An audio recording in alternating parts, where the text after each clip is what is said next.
Сәлем достар, өте дәмді қытырлақ қуырма түшпәрә жасайтын боламыз. Ол үшін қайнап тұрған суға картопымызды салып, баяу отта пісіреміз.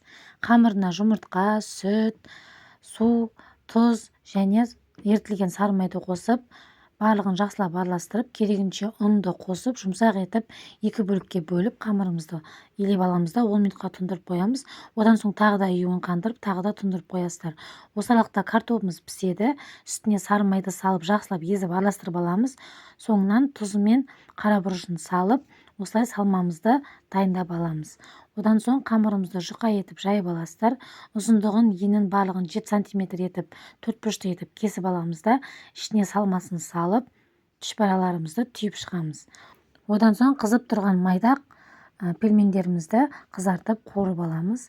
Міндетті түрде майымыз қатты қызып тұру керек, сол кезде қытырлақ болып, өте дәмді болып шығатын болады. Жасап көріңіздер, астарыңыз дәмді болсын.